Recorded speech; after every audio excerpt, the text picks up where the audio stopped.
to the Football Tribe UG channel. It's your usual suspect, Robert Kesakos. It's yet another beautiful Friday morning that we do come to you live from Kampala, Uganda. It's 9 minutes past the hour of 9 a.m. So it's a pleasure to be here with you guys. I hope you all doing well. I hope everything is going on well with you in your respective circumstances. So, okay. It's always good to be back with you.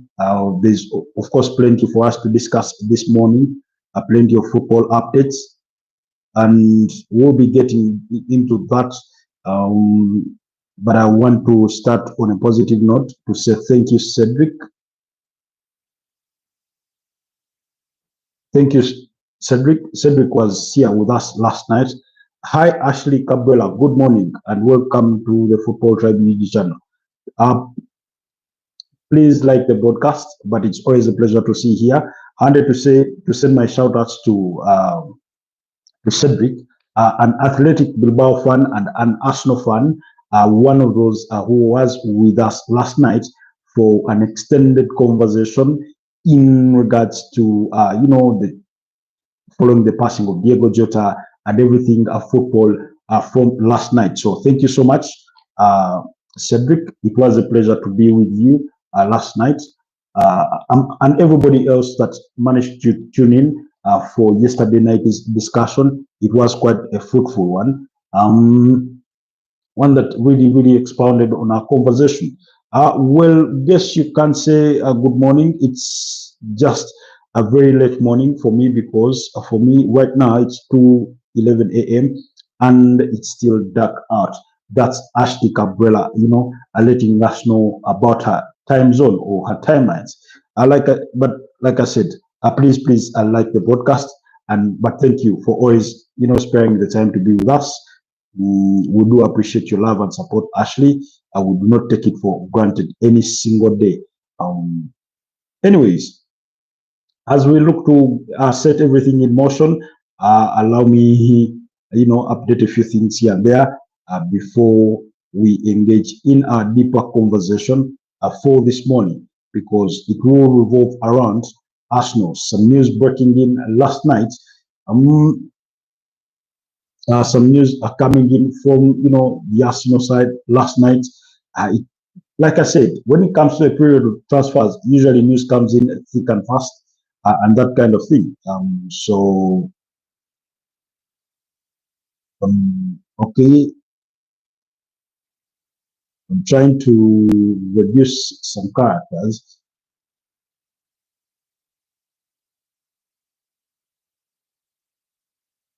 All right. Okay. Yeah, we're good to go. So this morning we will be revisiting. Of course, we're still in a period of mourning following the passing of Liverpool star Diego Jota, who passed away at the age of 28 years. Guys, in case you can't hear me well, please let me know because it's raining heavily out there. So I'm really trying. So I may have to amplify my voice a little more. Actually, I may take a nap because I have a not sleep problem. Okay. So in case you feel that you can't hear me well, you do let me know, and then I try to amplify my voice because it's quite raining heavily out here at the moment.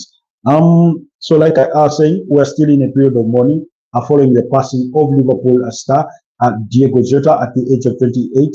He passed on in a fatal car accident which involved his brother Andre Silva. So we spoke about that yesterday during our late afternoon sports update. We also spoke about it last night, and unfortunately it's a conversation we have to revisit because it's really sad to see him pass on at that age. But like I said yesterday, his death was a bad reminder of some of the deaths we've sort of come to witness in the world of football and slightly beyond, especially involving crashes and things of that nature. But for me personally, it quickly reminded me the passing of Emiliano Sala, who passed on in January 2019 as he tried to complete his move from FC Nantes from France to Cardiff City. He passed on in a plane crash. Then former Newcastle star Ismail Chakdiote passed on at the age of 30 during a training session with a Chinese club, Beijing Enterprises. So that was quite sad. Then we all remember former Arsenal star Jose Antonio Reyes, who passed on June the 1st, 2019, at the age of 35 in a car accident in his hometown of Utrera in Spain. And then, of course, speaking of car crashes, we all remember the incident from November 30th, 2013, at the age of 40, when, Fast and Furious star Paul Walker passed on, again in a car accident. So, and then we also remember in February 2023, the passing on of Christian Atsu, the Ghanaian international, following the devastating earthquake that, wrecked Turkey. And then Mark Vivian Fowe, June the 26th of 2003,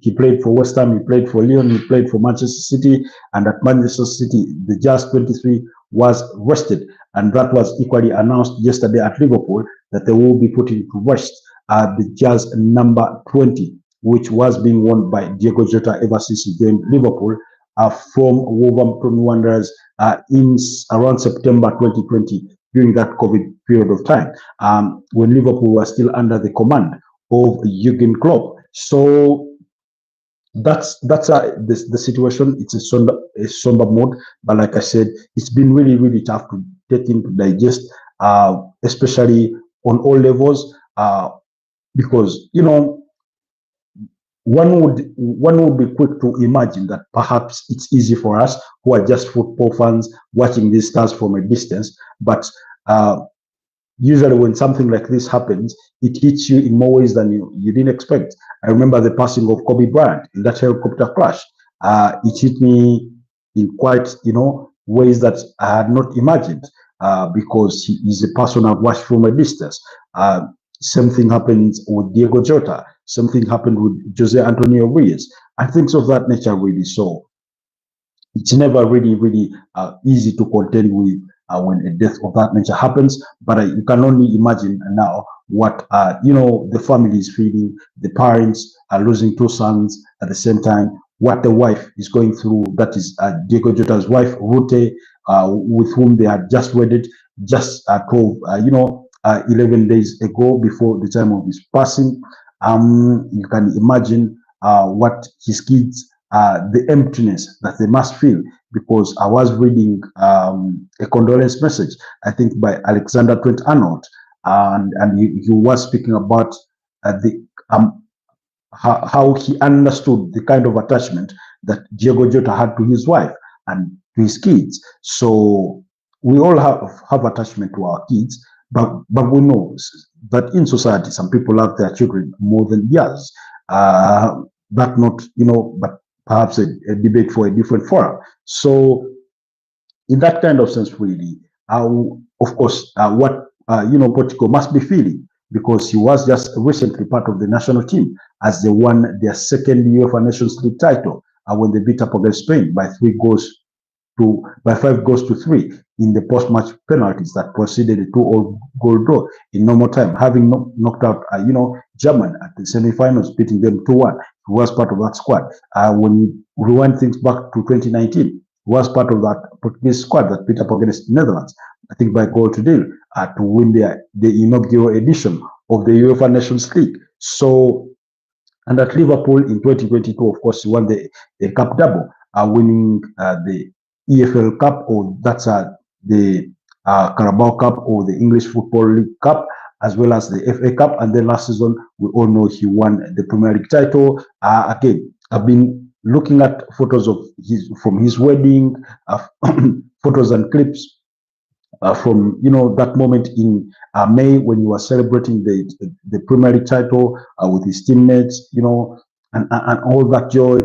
Then you go to his wedding videos, and then in sharp contrast with the scene of the accident, how fatal it looked, how bad it was, really, Apparently, the car burst its tire as he tried to overtake. He was driving a Lamborghini, and and not too far back, by the way, guys, back here in Uganda, on home soil, we lost a sportsman, son to a billionaire, Sudhir Ruparelia, son called Rajiv Ruparelia.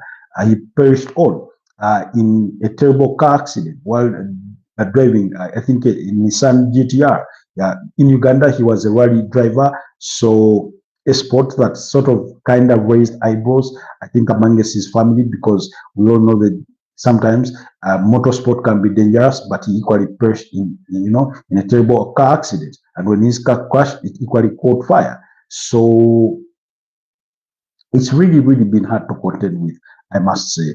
And nonetheless, we have to move on.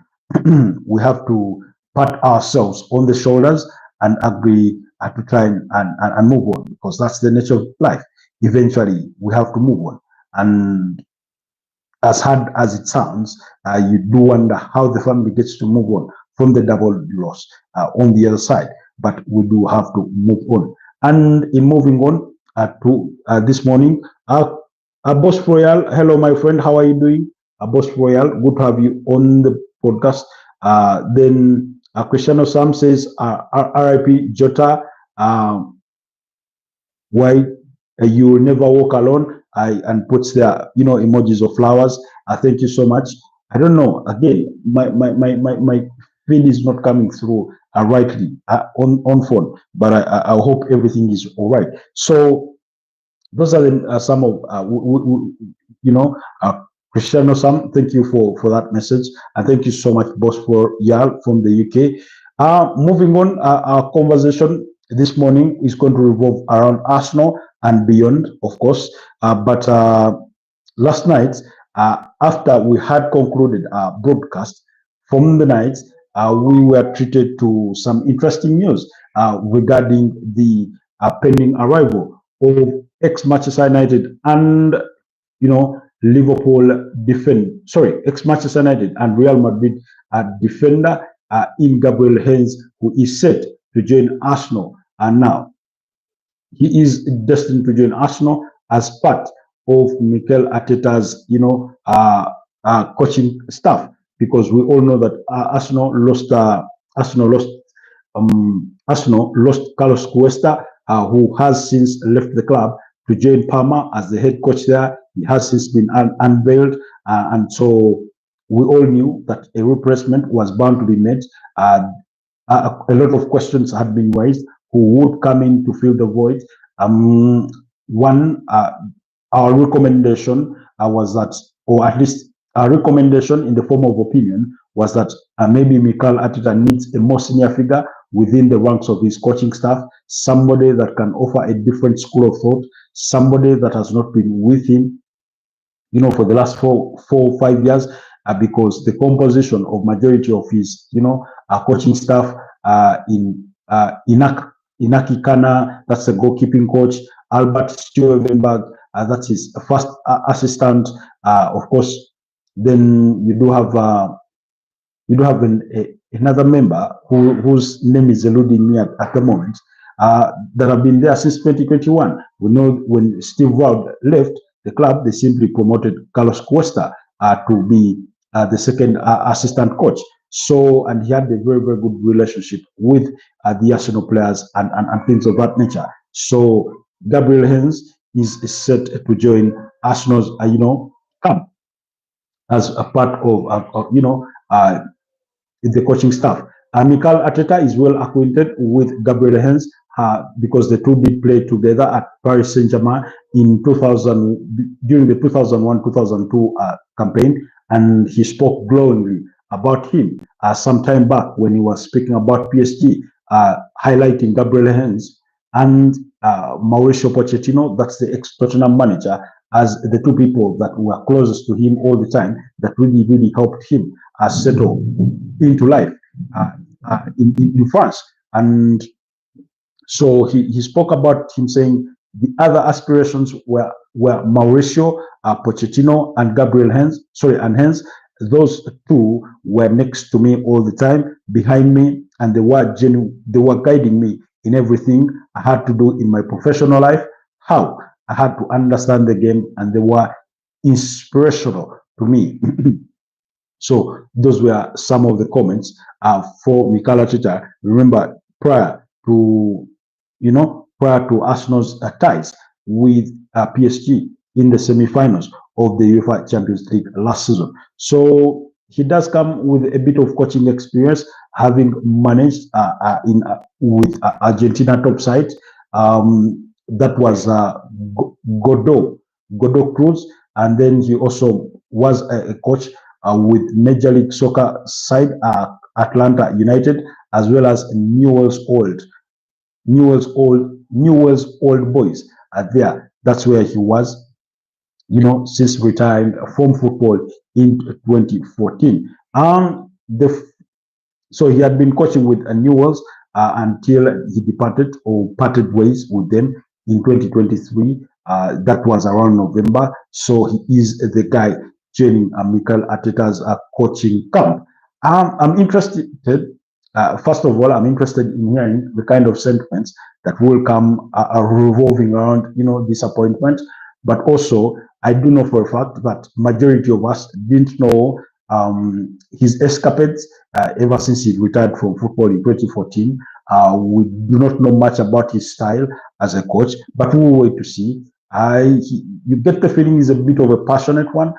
I was watching a clip yesterday following that announcement for some of his touchline antics, and he's quite an animated figure, to say the least. So, Arsenal fans, I will be really, really seriously interested in hearing what your views are on that appointment of, Gabriel Heinze to Mikel Arteta's coaching staff.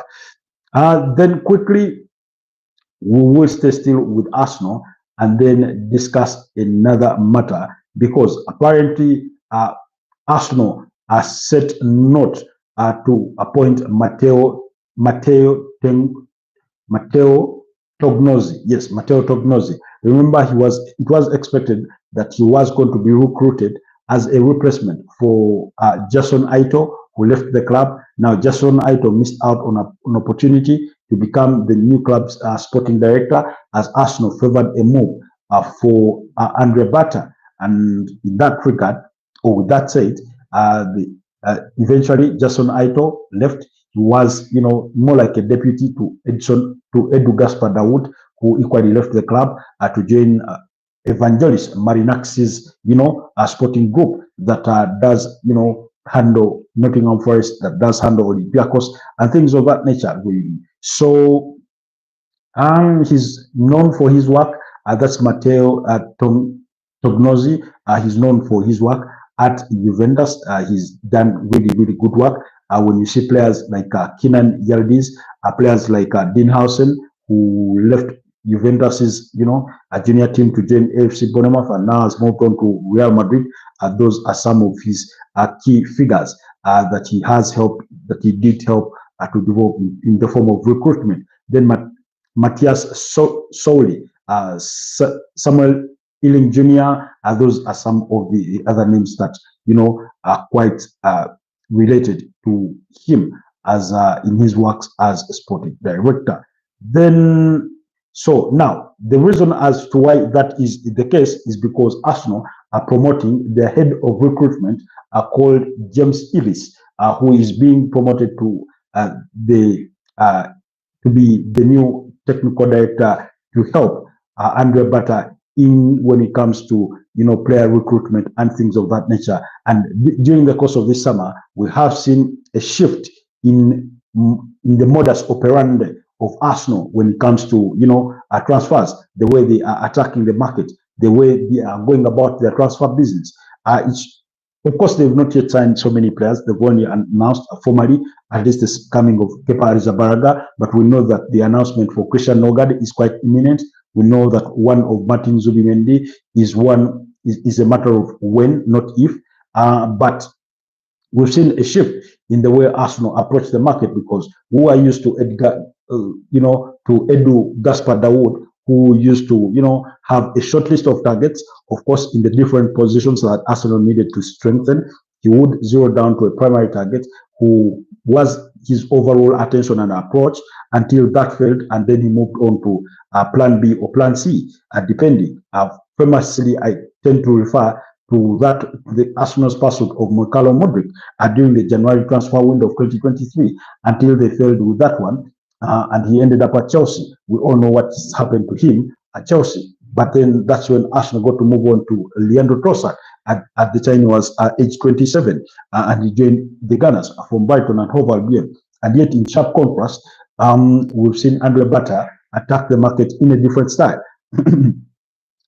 He favors to make pursuit on all names, at least on the top 2 or 3 names on his shortlist for a particular position, just to be sure that he is negotiating on all fronts before he eventually zeroes down to who the primary member is. Now, for example, we used the example of Benjamin Sesko and Victor Gyökeres. We know that from historical context, in regards to Arsenal's pursuit for a striker, that Benjamin Sesko is their preferred man, is their target man. But because they do have Victor Gyökeres on the same shortlist, among other names, he's chosen to advance with negotiations on all fronts. Now, from what we gather in recent times, negotiations on Benjamin Sesko's side have sort of have more like hit a dead end, not a dead end, but they've sort of not advanced as Arsenal had hoped, and yet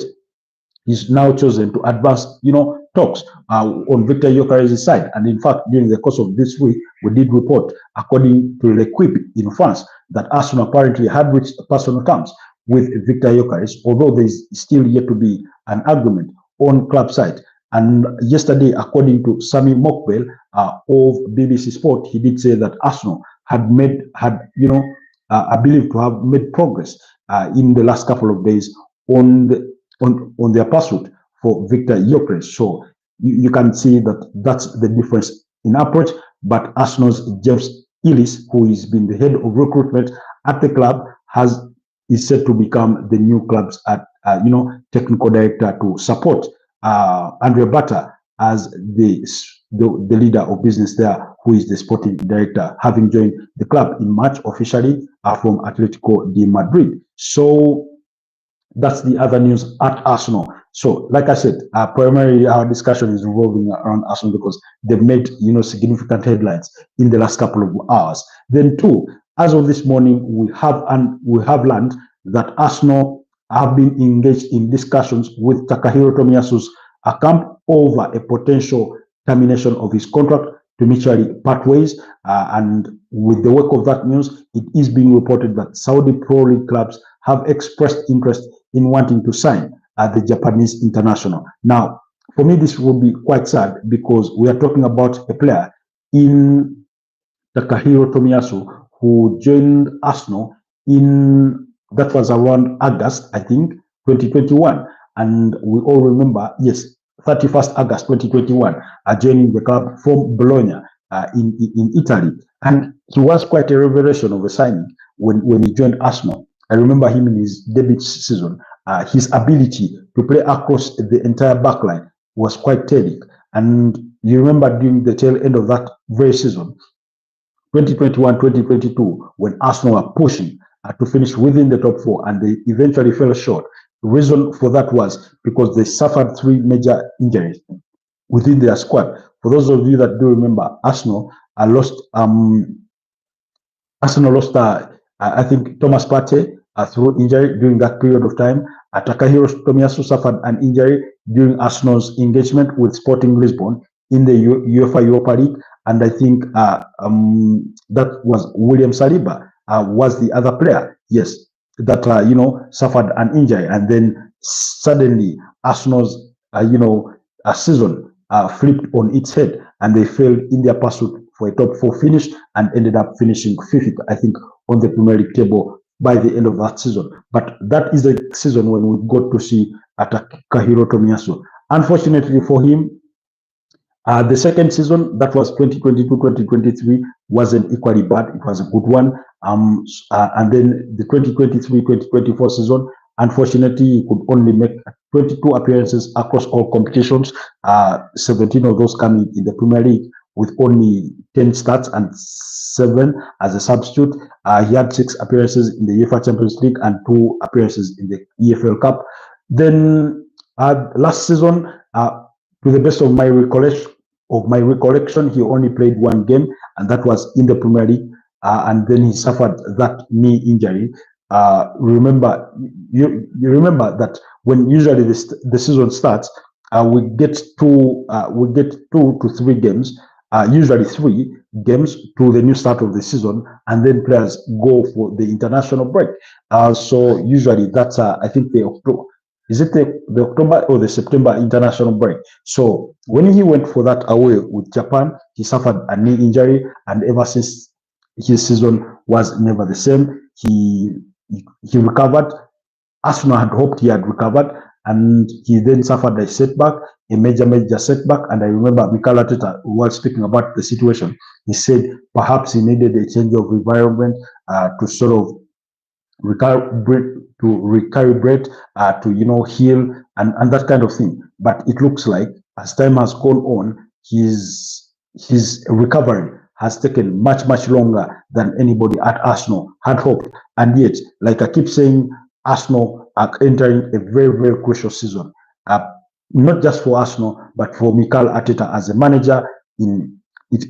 Everything is going to ride on it, really. And it's quite significant because it means a lot for the new sporting director, Andrea Bata. Arsenal fans are looking to see what he does in the transfer window in terms of bringing in players, but also possibly moving on players like Fabio Vieira, players like Albert Sambi Lokonga, that may be, exiting. Possibly, I do not want this to happen, but possibly, you never know. Maybe Jakub Kivio, if a significant offer arrives for him, Arsenal do not want to sell. But if a tempting offer comes in for Gabriel Martinelli, as we've had that apparently Al Nassr are seriously considering making a move for, Gabriel Martinelli with a potential bid of up to 85 million euros. But remember, their primary target is 28-year Colombian international Luis Diaz at Liverpool. Now, if you are to ask me, I wouldn't want Martinelli to leave the club. I would rather that in addition to signing a new left winger, they keep Gabriel Martinelli. But maybe if they were to consider to sell, maybe, just maybe, Leandro Trossard would be the player that you move on as opposed to a 24-year-old Gabriel Martinelli. But so we're waiting to see how Andrea Bata sort of gets this Arsenal squad from the stage where they've been finishing in second place for the last 3 consecutive seasons and perhaps becoming champions. But all that largely also rests on the shoulders of Mikel Arteta, who has been building this project, who told everybody else to trust the process to change the fortunes of the club. Now, while he's changed the culture around the club and how fans relate with the club and how they feel about the club and all the optimism and hope they have within the club, it's come to a point where now they need him to go to the next level, and the next level only means one thing: is winning major titles, and major titles will mean the Premier League title or the UEFA Champions League title, or even perhaps both. But anything less than that, an FA Cup, EFL Cup, that really won't count in the eyes of most Arsenal fans. I'm not sure it would determine his fate in the eyes of his bosses at Arsenal, but in the eyes of many Arsenal fans, I'm reluctant to say majority, since I do not speak for the majority, but in the eyes of many Arsenal fans, I'm sure that would be sort of, the parting point for most, because they think he needs to now take them to that next step. So that's the context of things. That news was revealed by the hand of Arsenal on X, saying that Arsenal have been in discussions with Takehiro Tomiyasu's camp to mutually part ways pending an agreement. That is the direction of travel as we speak. I thought we were done with the era of Arsenal terminating players' contracts, which previously involved paying players to leave. We saw that with Sid Kolasinac, who is currently at Atlanta, a very good, center back, left back, and then we saw that with Mesut Ozil. We saw how Pierre-Emerick Aubameyang left the club. Of course, for him, it had to be a transfer of some sort, as crooked as it was, ending up at Barcelona and then Chelsea and then going to Marseille. Then we saw that with Socrates Pastathopoulos. You remember that kind of situation. So I thought Arsenal had moved away from that era of having to terminate, player contracts. Now, when I read this news as well, it took me back to the time of Santi Cazorla when he suffered that Achilles injury and then he had to go through multiple surgeries. I think so. There had been as many as 5. People were telling him he was never going to play football again.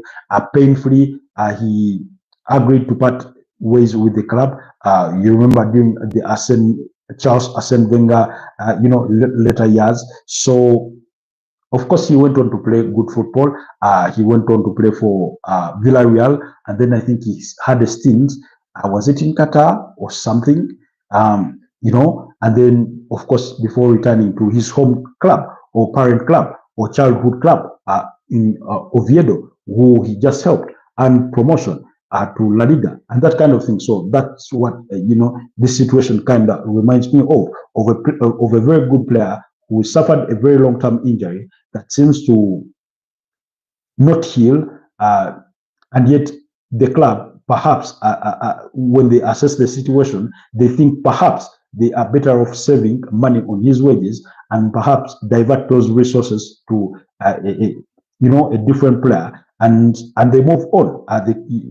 I tend to call it count your losses and move on. So I think Arsenal are headed towards that direction. But also, if it is indeed to go through and Arsenal are to part ways painfully with Takehiro Tomiyasu, because I think it was only last summer when they renewed his contract for another 2 years. So it would then beg the question, would Arsenal go back in the market and try to find a new player? Or is that why they are, engaged in the pursuit of Christian Mosquera, who can play as a right back, but predominantly as a right-footed centre-back? We know that they want him as a backup for William Saliba, but also, or if that is not the case, do they then firm up their interest to pursue Jarell Hato from Ajax, and sign the 19-year-old Dutch defender as a Takehiro Tomiyasu replacement in that squad? Of course, the other one is a left-footed centre-back / left-back. So again, but losing Tomiyasu for me would be a big blow for Arsenal, because there's not many players in that Arsenal backline that can play comfortably well across that entire backline, whether left-back, right-back, centre-back, right centre-back, left centre-back, as comfortable as Takehiro Tomiyasu was. Maybe the one other player that you can mention in that squad at the moment is Jurgen Timber. So he also equally has that dynamism. Anyways, that's the situation regarding Takehiro Tomiyasu as we speak. Then, of course, in regards to Arsenal's pursuits for the signings, we all know that Valencia turned down Arsenal's initial bid for Christian Mosquera, the 21-year-old Spanish international. Apparently, that bid was in the region of 14 million euros, and reports do suggest that Valencia want up to 20 million euros, which is roughly about 18 million pounds, or thereabout, or slightly below. Then, now, for me, it begs the question, why are Arsenal not wrapping this deal up? Because you wouldn't want to drag it. First of all, Valencia tried to offer the player a new contract, which was reported as lucrative by some sources in Spain, but he did turn that down because he has already apparently agreed to personal terms with Arsenal, saying he does love the Arsenal project. Then Arsenal, this is again quite interesting, by the way. I'd hoped, a part of me had hoped, biasly, I speak with a certain ounce of bias, that anyways, a part of me with an ounce of bias did not welcome this pursuit that Arsenal were pursuing or exploring a deal to sign Gabriel Heinze, to sign Noni Madueke from Chelsea. Now, from what we are hearing is that Arsenal did have another round of talks with Noni Madueke's representatives. That's according to Fabrizio Romano, who said Arsenal had a new round of talks for Noni Madueke as the player could be open to the move. Nothing advanced yet in terms of club-to-club approach or direct negotiations, but Arsenal maintained contacts. So clearly, this week again, I did a short for you. You can go check it out on under the shorts section on the channel about how Arsenal were seriously pursuing Noni Madueke, and this is not going away. It's been widely reported that Arsenal do hold interest. They want him as a backup for Bukayo Saka. So, the challenge for me here could be that he could cost Arsenal quite a significant fee because one, Chelsea are not eager to sell. They may not be interested in selling, so you ought to tempt them with a good offer. But the advantage also is that Arsenal do have a very good relationship when it comes to player exchanges with Chelsea. We all know how many Chelsea players they've signed over the years. Raheem Sterling, David Luiz, William Borges de Silva, Petchek, of course, William and Petchek, those were, I think, are free. Were they free? Yes, William was a free agent to the best of my recollection. But, David Luiz, Kai Havertz, you go back to William Gallas in that, unfortunate swap deal with Ashley Cole, in my personal view. And that kind of thing, really. Olivier Giroud, joining Chelsea. And coming back to hurt Arsenal as Chelsea won the 2019 UEFA Europa League in Azerbaijan, Baku. So, and that kind of thing. So really, but those talks are going on according to Fabrizio Romano. Then speaking of Leandro Trossard, briefly, he has had a change in management or in agency. That those that do represent him, that was also reviewed by Fabrizio Romano, saying that Arsenal winger Leandro Trossard has signed with new representatives as BH Sports and Entertainment Agency will now take charge of his future. So then you remember we opened the Arsenal topic with speaking about Gabriel Heinze, and he has already accepted to be part of Mikel Arteta's staff, so that deal, expect that announcement to really come soon. Then Real Madrid are open to a Rodrigo exit. Arsenal had already held preliminary talks. We've discussed this multiple times. Now, the situation revolving around Rodrigo Goes is like this. Xabi Alonso would be okay with the player leaving, but also he would be fine with the player staying. So that means that Real Madrid are not looking to move on the player, but if the right offer comes for the player and the player accepts to move, they won't stand in his way. So that's the situation with Rodrigo Goes. Of course, you could say he is frustrated by lack of game time. We know he's not featured much at the FIFA club, at the ongoing FIFA Club World Cup in 4 of Real Madrid's games. In some of them, he's been on the bench and remained an unused substitute because Xabi Alonso has utilized more Adagula to the right wing and also in that midfield role. We saw that in their game against Juventus when Jude Bellingham was shifted to the right wing, and then Adagula was played at as Fede Valverde's partner in that midfield. Remember, he's been playing with the back three.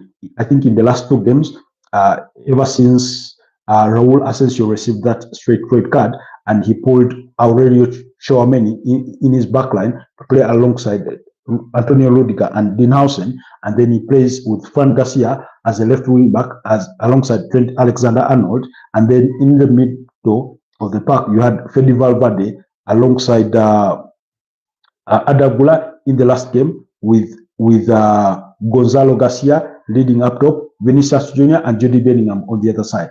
Then on another occasion, it was Jude Bellingham playing, in midfield with Adagula moving to the right wing. So now, with that said, with that kind of situation, you suspect that maybe Rodrigo Goes could be growing frustrated with the lack of game time and could seek a move away from the club. But should that be the case that he seeks a move away from the club, Real Madrid won't stand in his way whatsoever. They would be willing to listen to offers. However, his value is estimated to be around 90 million euros. So we'll wait and see. Arsenal are seriously interested, as well as other clubs, including Chelsea. So let's wait and see how that situation will develop. At least maybe the end of the FIFA Club World Cup will give us a more improved picture on the situation. Then I was spoken about Al Nassr's interest in Gabriel Martinelli. Then Arsenal are serious about Eberechi Eze, and apparently they are expected to make a bid very soon. Yesterday we spoke about this with some reports indicating that Arsenal may consider a swap deal plus cash to sign Eberechi Eze, and the player being cited in that potential swap deal is Fabio Vieira, who is currently who did feature for FC Porto at the FIFA Club World Cup. So he's still an Arsenal player. He spent last season out on loan with AFC Porto, where he did impress. They would love to resign him back, but they do not have the capacity apparently to meet the financial demands of Arsenal in regards to a transfer fee. So let's keep an eye out on that one. Fabio Vieira is a very good player, but I think he has struggled to cope with the physicality and the demands of the Premier League. But when you watch him play, you see every now and then you see those flashes of brilliance. You remember that assist that he did provide to Gabriel Jesus during the 2023-2024 campaign at the Emirates Stadium as Arsenal beat up against Manchester United, I think by 3 goals to 1. Yes, by 3 goals to 1. So that led strike after Declan Rice had scored to make it 2-1. Then also another moment, I think it has to be back to, was it still the same season against Aston Villa? I stand to be corrected, but we've seen flashes of his brilliance in Fabio Vieira. So he's a very good player, but I get the feeling that the physical demands of the Premier League get the better of him sometimes. Then again, with Eberechi Eze, we all know his release clause is about 68 million pounds. 60 is the guaranteed fees with 8 million pounds in add-ons. However, Arsenal apparently do not want to pay the entire release clause. They want to pay a lesser fee for the 27-year-old England international, who has 2 years apparently left to his current contract with the Eagles, who he joined back in August 2020 when he was joining them from Queen's Park Rangers on the backdrop of a very successful 2019-2020 campaign in the championship, where he had scored 14 goals and I think provided about 8 assists. So he's been quite the revelation last season. He did, guide, Crystal Palace to the triumph of the FA Cup, scored that sole goal as the only goal of the game as they beat up against Manchester City in the finals. He had scored in the semi-finals. In the Premier League, he managed to score 8 goals and provided 8 assists last season. So he is really he has positioned him as a very reliable figure who can play across, those midfield position as an attacking midfielder in the sense of a number 10, as a left winger, as a right winger. So that dynamism, I think Andrea Bata is looking to provide, perfect competition for Martin Odegaard. We know his dribbling skills are not wanting. We know he has an eye for a good set piece. Once in a while, he will score a free kick. So he knows how to break lines. And, clubs like Brentford, like Newcastle, Everton that tend to play with the low block every time they meet Arsenal and things of that nature, really. And we know Arsenal struggled to break those low blocks in recent times. Then, of course, we've spoken about Anoni Madueke. Then the other player now, revisiting the issue of injuries. This begs the question for me where Arsenal view Gabriel Jesus. Now, Gabriel Jesus also did suffer an anterior cruciate ligament injury, which called for surgery. We've seen him in recent days share video clips of him using or exploiting or leveraging on the resources of his former club in Palmeiras in Brazil as he undergoes rehabilitation. Apparently, his target was to be back for pre-season. He still wants to stay at Arsenal. I think he has 2 years left to his current contract, but Arsenal would be willing to move him on if the right offer came. And I think that had been the decision up until he suffered that long-term injury that probably changed the course of things. But Arsenal, I know for sure, would be open to letting him go and then find a replacement who can be more available, because his Arsenal career, pretty much like that of Manchester City, has been hampered, or for lack of a better word, dominated by injuries on a larger context of things, dating far back to us the 2023-2024 campaign. And then we've spoken about Benjamin Sesko is proving too difficult. That deal is proving too difficult for Arsenal to pull off, even though he was their primary target, and they are gearing towards Victor Gyökeres. We'll discuss that as well. So do let me know if there's any update regarding Arsenal that you feel I have left out, that I have not highlighted. Now, the thing about Benjamin Sesko is that at the tail end of last season, during that game against Newcastle, Arsenal invited his agent, Elvis, to come and watch the game at the Emirates. Of course, to further, heighten their chances of signing the 22-year-old Slovenian striker. But the issue with Benjamin Sesko's negotiations are not on the player side; they are on the club-to-club side, with RB Leipzig, financial desires when it comes to a transfer fee and how it is paid. Because, like I've explained to you on this forum before, usually a transfer fee may be agreed upon quite easily, or with a certain level of ease, but then the payment terms, it's more like buying a car from a friend or from someone, or even from a business, and you agree on a price and say it is 30 million. Maybe the car is 30 million. When it comes to payment terms, and then you're saying I will offer 15 upfront, which is 50%, and then we'll pay the other 15, maybe in 5 installments. That means you're going to pay about 3 million, maybe 3 million shillings either per month or per half of a year or per year. And then usually it's at that point that clubs tend to say, okay, if you want to pay in those kinds of installments, then you will add on a figure. The example I've been using is that of Martin Zubimendi, and we all know that his release clause at Real Sociedad was about 60 million euros.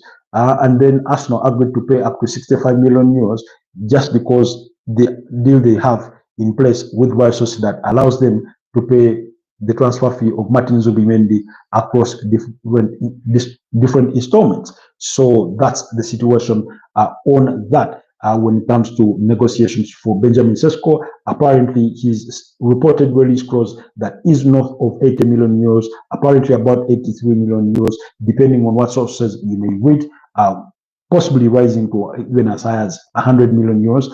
Now, it is reported that Arsenal do not want to spend more than 70 million euros on signing a striker, and that's why we're having this kind of thing. But either way, the fees will rise, because remember, there's a bit of sign-on bonus, agent fees, and things of that nature, which is being reported.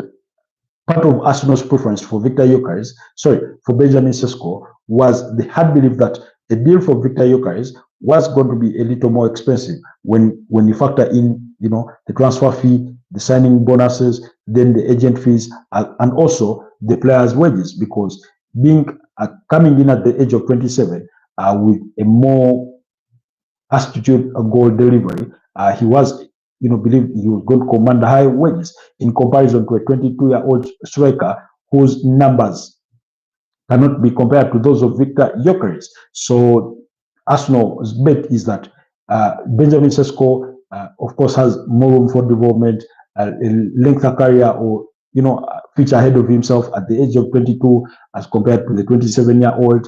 That's a 5-year gap between the two players. Then the wages he would command and things of that nature really is what Arsenal had considered among other factors in having a preference for the Slovenian striker who they had wanted to sign last summer, and he chose to stay at the club at RB Leipzig to continue his development. They also made attempts in January, but they were unsuccessful in those pursuits as well. Then I think we've concluded that on the side of Arsenal, that's the situation with Arsenal. Unless if you feel there's anything I've left out, do not hesitate to hit me up down in the comment section, and I will revisit any particular situation. Then Newcastle apparently are being encouraged in their pursuit for Anthony Elanga. The 23-year-old is open and would wish to join the Magpies. Personal terms are yet to be agreed, but as Newcastle believe those won't be an issue. Yesterday, they did submit their second bid, believed to be in the region of £55 million or in the excess of that, following a £50 million, having had an initial £50 million bid turned down by Nottingham Forest for the 23-year-old Swedish international. Then Jonathan David will be in Turin to do his medicals before completing a move to Juventus after parting ways with Lille as a free agent. So that means Juventus are going to have three strikers in their ranks. Jonathan David, Dusan Vlahovic. They also have the one from loan from PSG. That's Rando Kolo. For those of you that do remember him in that game against Real Madrid, he tried to loop a ball over Thibaut Courtois in a counter-attack, and it went just on the roof of the net. So there's that situation as well. So that's some of the key news in that respect. But then yesterday, we did also receive confirmation from Borussia Dortmund that they had reached an agreement on Thursday with Chelsea for the transfer of Jamie Gittens.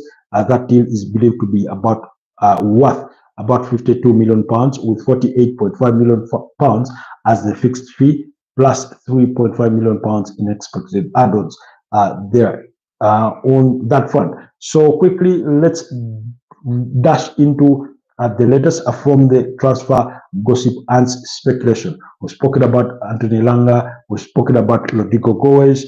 Then Fenerbahce have made a 15 million euro bid to try and sign Marco Asensio from Paris Saint-Germain, with the 29-year-old expected to leave Parc de France this summer. Remember, for the second part of last season, he was on loan to Aston Villa.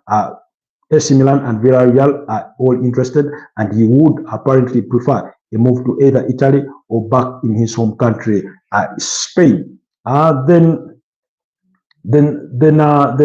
Como have agreed an initial £16.5 million fee for Celtic's German winger Nicolas Kahn, while Rangers are on the verge of completing a deal for Luton Town's Norway midfielder Thelo Asgard, at 23 years of age. That's according to Daily Record.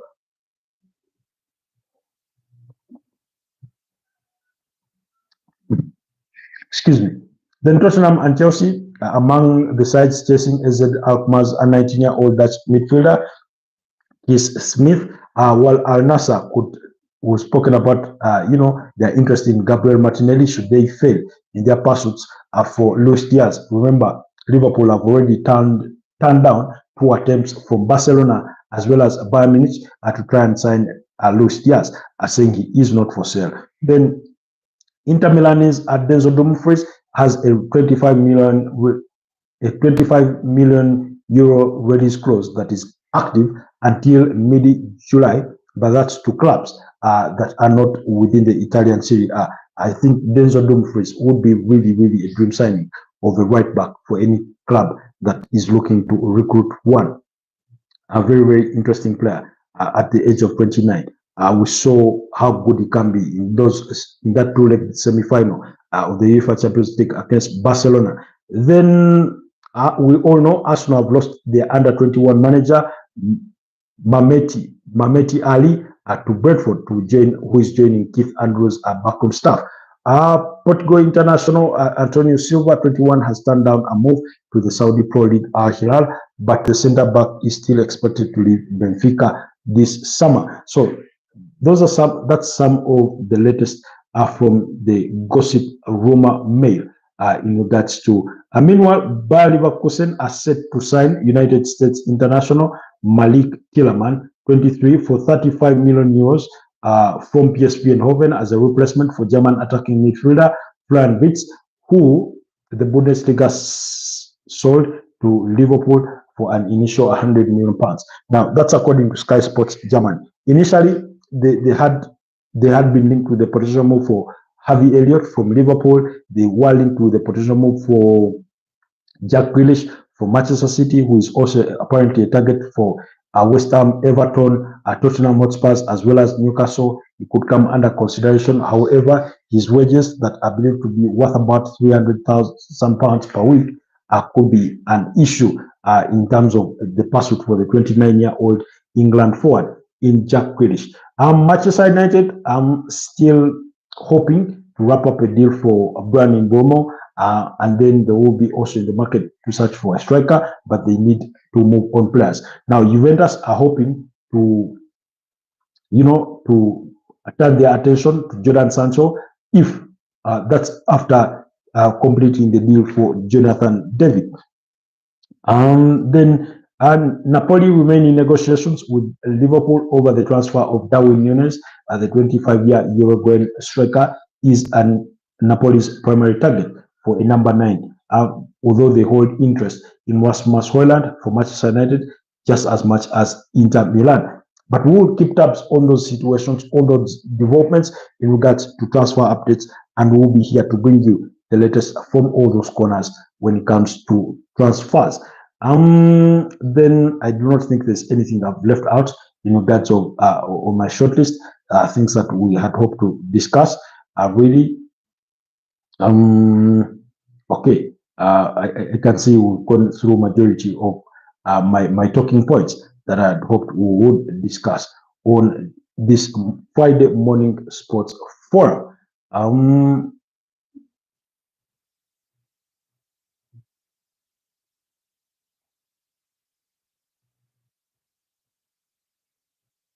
Anyways,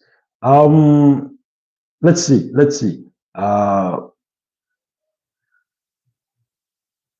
This is coming in from Sami Mokbel from BBC, saying Arsenal defender Takehiro Tomiyasu has left the club after reaching a settlement to terminate his contract earlier last month. Deal expired in 2026 with an option for a further 12 months. Tomiyasu expected to be back from 4 to 5 months knee surgery. So there you have it from Sami Mokbel. Further, speaking about that news regarding Takehiro Tomiyasu, saying the Arsenal defender has left the club after reaching a settlement to terminate his contract earlier this month. Deal expired in 2026 with the option for a further 12 months there, Tomiyasu. So the deal was due to expire in 2026. His new deal was with an option. It had an option to extend it for a further 12 months. So there you have it. That Takehiro Tomiyasu is leaving the club after mutually agreeing to terminate his contract. Anyways, guys, it's been a pleasure being with you here. Thank you so much, Cedric. Thank you so much to all those that chipped in. Ashley Cabrera, Boss Uriel, and Cristiano Sam. Excuse me.